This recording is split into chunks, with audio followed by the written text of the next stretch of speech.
Hello everyone, ए smart एज्युकेशनमध्ये तुम्हा सर्वांचं मनापासून स्वागत. होप तुम्ही सगळे चांगलेच असाल आणि प्रिपरेशन पण खूप चांगलं चाललं असेल. तर आजचा जो लेक्चर आहे त्यामध्ये आपण MS सेट 2022 कॉमर्स पेपर 2 जी की 26 मार्च 2023 मध्ये एक्झामची होणार आहे त्यासाठी PYQ सेशन बघत आहोत. आणि आजचा जो लेक्चर आहे त्यामध्ये आपण business environment and international business म्हणजे युनिट नंबर 1 त्याच्यावर जे 2019 मध्ये जे काही क्वेश्चन्स आले होते ते आज डिस्कस करणार आहोत विथ द डिटेल एक्सप्लेनेशन. त्यामुळे पूर्ण लेक्चर बघा जेणेकरून तुमच्या लक्षात येईल की पुढचा जो टॉपिक आहे तो रिपीट होत आहेत आणि पुढचे जे कन्सेप्ट आहे ते खूप इम्पॉर्टंट आहेत. ओके, त्याआधी समजा तुम्ही माझ्या चॅनलला सबस्क्राईब केलेलं नसाल तर प्लीज सबस्क्राईब करा जेणेकरून माझा व्हिडिओ तुम्हाला लगेच भेटून जाईल. ओके, सो चला तर मग आजच्या लेक्चरला सुरुवात करू. Dash is the mechanism to reduce the price risk inherent in open position. हा जो क्वेश्चन आहे तो 2019 च्या क्वेश्चन पेपर मध्ये विचारला गेला होता, जिथे तुम्हाला 4 ऑप्शन्स दिले गेले होते आणि विचारलं होतं खालील दिलेल्यापैकी कुठचा जो मेकॅनिझम आहे जो की यूज केला जातो to reduce the risk inherent in the open position. ज्यासाठी पहिला जो ऑप्शन आहे तो आहे स्वॅप, सेकंड आहे हेजिंग, थर्ड आहे कस्टमाइज कॉन्ट्रॅक्ट अँड लास्ट आहे स्क्वेअरिंग ऑफ. तर इथे जो स्क्वेअरिंग ऑफ आहे ना तो ट्रेडिशनल स्टाईल आहे जी की यूज केली जाते इन्व्हेस्टर किंवा ट्रेडर्सद्वारे mostly in the day trading. Okay, जिथे ट्रेडर्स किंवा जे इन्व्हेस्टर असतात ते बाय आणि सेल करतात particular quantity of the asset mostly the stock and later in the day revise the transaction in the hope of earning the profit, that is a price difference net of a broker changes and a tax.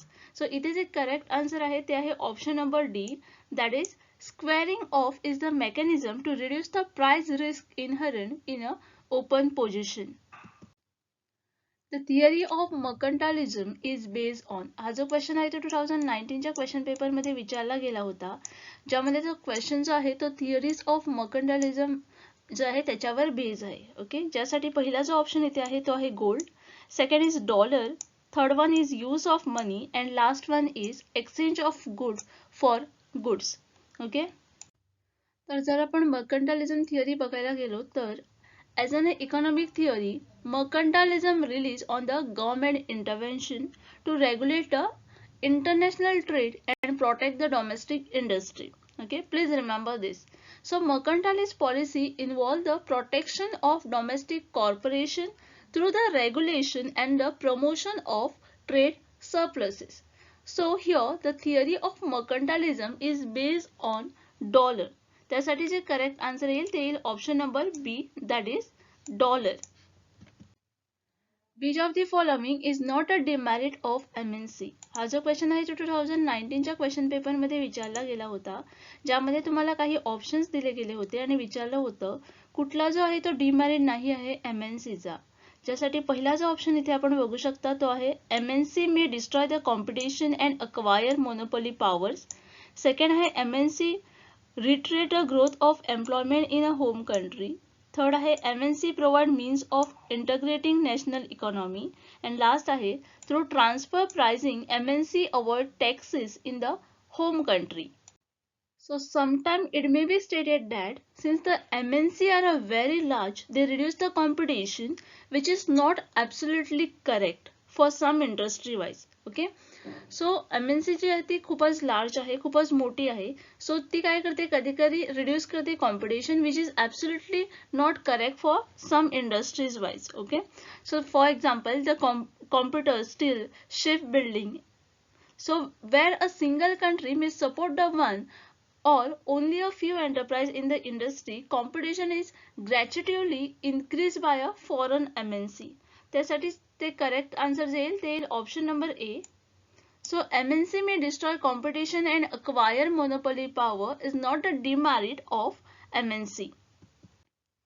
Balance of trade balance the export and import of what trade of the country. हा जो question आहे तो 2019 च्या question paper मध्ये विचारला गेला होता. Question जो आहे तो बॅलन्स ऑफ ट्रेड जो आहे त्याच्यावर बेस आहे. बॅलन्स ऑफ ट्रेड हा जो कन्सेप्ट आहे युनिट 1 मध्ये तो खूपच इम्पॉर्टंट आहे जर बघायला गेलो तर, कारण एखादा प्रश्न याच्यावर विचारला जाऊ शकतो. 2021 मध्ये पण बॅलन्स ऑफ पेमेंटवर एक क्वेश्चन विचारला गेला होता. ओके. सो इथे जो पहिला ऑप्शन आहे तो आहे इनविजिबल, सेकंड आहे मर्चंटालिस, थर्ड आहे इंडस्ट्रियल अँड लास्ट आहे agriculture.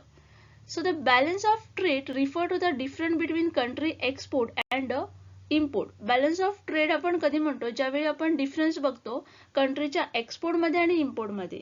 And this trade figure alone does not provide much insight into the actual health of the economy. Okay. So here the balance of trade balance the export and import of invisible trade of the country. Therefore, the correct answer for this question will be option number A, that is invisible. Which of the following is not a form of counter trade? हा जो question आहे तो 2019 च्या question paper मध्ये विचारला गेला होता आणि क्वेश्चन जो आहे तो बेस आहे ऑन दी काउंटर ट्रेड वर. ओके. ज्यासाठी पहिला जो ऑप्शन आहे तो आहे बायबॅक, सेकंड आहे कंपेन्सेशन डील, थर्ड आहे counter purchase and last one is purchase on credit. या प्रश्नाचा आन्सर देण्याकरिता आपल्याला काउंटर ट्रेड म्हणजे काय हे माहिती असणं इथे गरजेचं आहे. तर counter trade is a reciprocal form of international trade in which the goods and the services are exchanged for the other goods or services rather than for the hard currency. And this type of international trade is a more common in the developing country with limited foreign exchange or credit facilities. So इथे correct जे answer येईल ते येईल option number D. So purchase on credit is not a form of counter trade. So buyback, compensation deal and a counter purchase will be included as a form of counter trade. Usually balance of payment account the transaction of the country for. So हा जो question आहे तो 2019 च्या question paper मध्ये विचारला गेला होता आणि क्वेश्चन जो आहे तो बॅलन्स ऑफ पेमेंट वर बेस्ड आहे. Okay. So usually the balance of payment account the transaction for the of the country for. ज्यासाठी पहिला जो ऑप्शन आहे तो आहे 5 इयर, सेकंड आहे 2 इयर्स, थर्ड आहे 1 year and last one is 10 year. So balance of payment ज्याला आपण बीओपी पण म्हणतो, कारण एखादा प्रश्न समजा आला बीओपी असं विचारलं गेलं तर त्याचा पण मिनिंग तोच होईल की balance of payment. Okay. So BOP जे आहे ते रेकॉर्ड करतो transaction in a goods, services and asset between the resident country with the rest of the world for a specific time period, typically a year. Okay.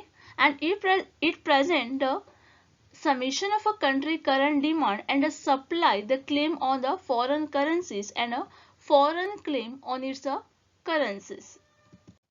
So इथे जे correct answer आहे ते आहे option number A. Usually balance of payment account the transaction of the country for 5 years. की factor for attracting FDI is. हा जो question आहे तो 2019 च्या क्वेश्चन पेपर मध्ये विचारला गेला होता, ज्यामध्ये तुम्हाला की फॅक्टर विचारले होते for attracting the FDI, that is foreign direct investment.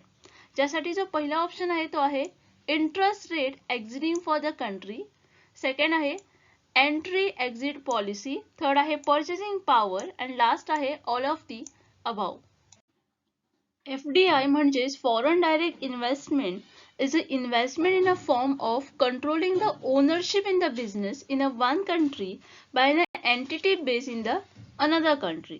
So जर आपण की फॅक्टर बघायला गेलो फॉर अट्रॅक्टिंग द FDI तर त्यासाठी जे करेक्ट आन्सर येईल ते येईल interest rate existing for a country. So option A will be the correct here. South Asian Association for Regional Cooperation, that is SAARC, was established on December 1985 in which city? हा जो question आहे तो 2019 च्या question paper मध्ये विचारला गेला होता, ज्यामध्ये तुम्हाला सार्क बद्दल विचारलं गेलं होतं, जे की एस्टॅब्लिश झालं डिसेंबर 1985 मध्ये, पण कुठल्या सिटी मध्ये हे एस्टॅब्लिश झालं असं विचारण्यात आलं होतं. त्यासाठी जो पहिला ऑप्शन इथे आहे तो आहे इस्लामाबाद, सेकंड ऑप्शन आहे काठमांडू, थर्ड ऑप्शन आहे ढाका अँड लास्ट ऑप्शन आहे न्यू दिल्ली. जर पण सार्क म्हणजे south Asian association for regional corporation याच्याबद्दल बघायला गेलो तर ते जे आहे ते एस्टॅब्लिश झाले होते ऑन 8 डिसेंबरला एस्टॅब्लिश झाले. ओके. कुठे एस्टॅब्लिश झाले तर ढाका इथे. Okay. So an economic and geopolitical organization of 8 countries that is primarily located in the South Asia, Kathmandu, Nepal. Official language is the English. So याकरता जे करेक्ट आन्सर येईल ते येईल option number C. South Asian Association for Regional Cooperation was established on December 1985 in Dhaka city. Which of the following is not a type of tariff reduction mechanism under Agreement on Agriculture, that is AOA? हा जो question आहे तो 2019च्या question पेपरमध्ये विचारला गेला होता, ज्यामध्ये तुम्हाला काही ऑप्शन्स दिले गेले होते आणि विचारलं गेलं होतं खालील दिलेल्यापैकी कुठचा जो आहे तो टाइप्स नाही आहे टॅरिफ रिडक्शन मेकॅनिझमचा under the agreement on agriculture.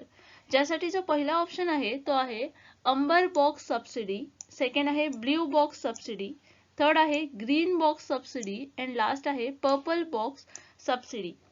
So agriculture related subsidy that fall under the WTO green box are not a subject to trade restriction because they are not considered the trade distorting.